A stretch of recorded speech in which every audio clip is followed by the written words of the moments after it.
Good morning, everyone, and welcome to the second day of the Space Education and Strategic Applications Conference, our inaugural conference. And wherever your time zone is, wherever you're coming in or zooming into us this morning, we want to welcome you and prepare for the day to come. We have a lot in store for you. We're very thankful that you're here. I'm Dr. Vernon Smith. I am the Provost of the American Public University System, which includes American Military University and American Public University. We are an online institution that is 100% online with space studies degrees at the associate's, bachelor's, and master's level. For those that have studied this, we are a primary provider of education to our military service members in all branches, and we are happy to be hosting this with the Policy Studies organization. We are happy to be part of this, and although we would love to be in person, this has certainly been, and through yesterday, a very engaging and thought-provoking number of sessions throughout the day. You know, yesterday we convened together virtually if you joined us, and we looked at space as an opportunity that is amazing to those that look at it, those that have experienced it, and those that hope to experience. We also learned that we have probably used space or accessed space in one way or another throughout our day, whether we were using our cell phone technology or whether we were doing something else, we were engaging and utilizing space. And those assets are becoming increasingly important and increasingly, of course, strategic. We see space also, and we're learning about space as not only an area of a new domain, it's an area of increasing contention and division. We've learned about space debris. We've learned about areas where things are not well defined.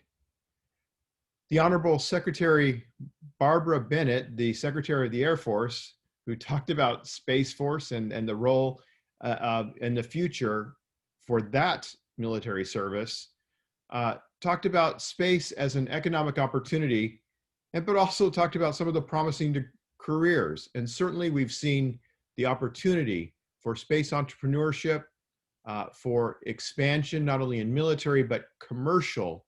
And that's the very, very interesting area, the expansion of commercial as well as government and military for the future, with, again, commercial driving many things that we're seeing with the military.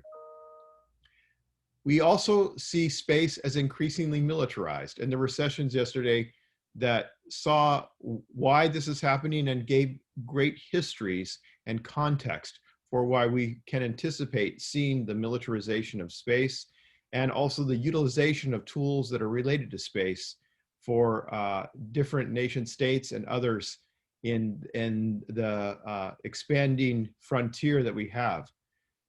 We looked at space as a new domain for ethics, and that the definition of those ethics can have far-reaching consequences.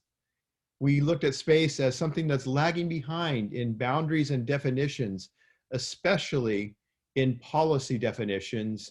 And we're, again, the technology, the entrance, the movement is outpacing many areas, which creates definitely a frontier mentality. We saw space also as something that you can put a prefix on for education and use the word space, and you can add a discipline, and there will need in the future for those disciplines to consider those areas or their areas of specialization. Dr. J.D. Polk from American Public University is one of the trustees, but also the chief medical officer there at NASA, noticed and told us about looking at putting space in front of space law, space policy, space medicine.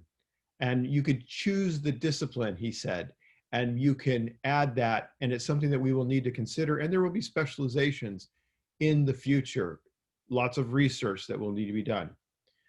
Also yesterday, we talked about space as inspiration, the innovation, the engineering, the technology breakthroughs, starting with Julie Lin Wong with 3D printing for space applications and on Earth, to the end of the day with Alyssa Carson, the astronaut in training who seeks to be a walker on Mars, right? When a future Mars walker, but with the interesting part of not only government exploration, but also space tourism and those things. And if you didn't pick up that Tom Cruise is going to be making a movie on the International Space Station, that was a fun thing to know if you haven't seen the news around that.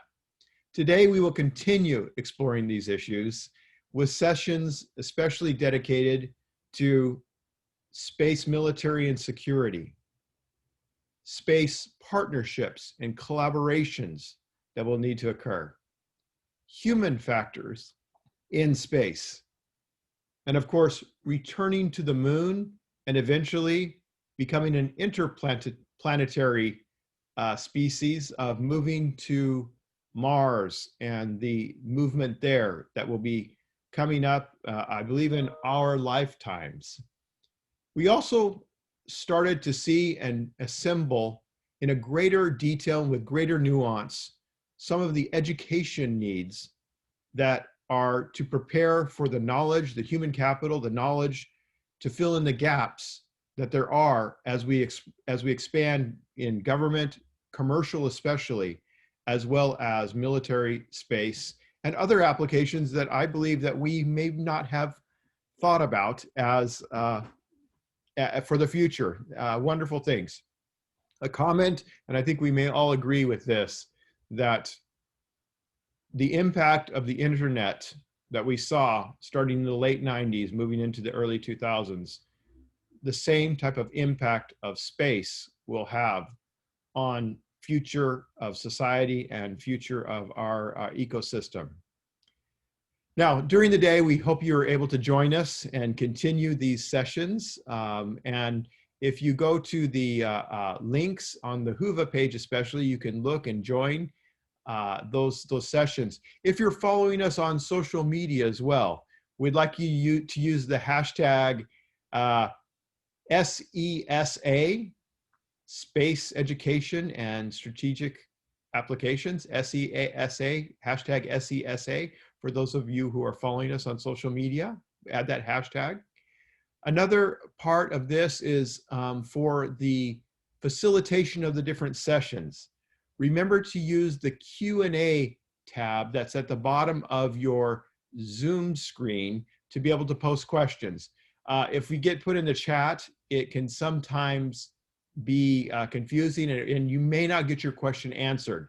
So it's best to put your questions in the Q&A tab. And that way, if, for example, we are not able to attend to those during the session, we have them copied and someone will be able to, hopefully in the future, reach out to you and continue there. Well, again, we have participants from many, many time zones, and we're glad that you're here. And we want to invite you to the upcoming sessions that will be starting. We have a little bit of a break here, but we want you to enjoy those sessions. And again, two things to remember: if you're doing social media, hashtag SESA, and if you're doing questions or asking questions, please place them in the Q&A session. Finally, and I'll tell you this at the end as we wrap things up later on today with before our keynote speaker, we will have surveys and other ways of getting your feedback so that we can make this a great experience for the upcoming year. Again, thank you. Please enjoy your day, and we will see you online in our sessions, and take care.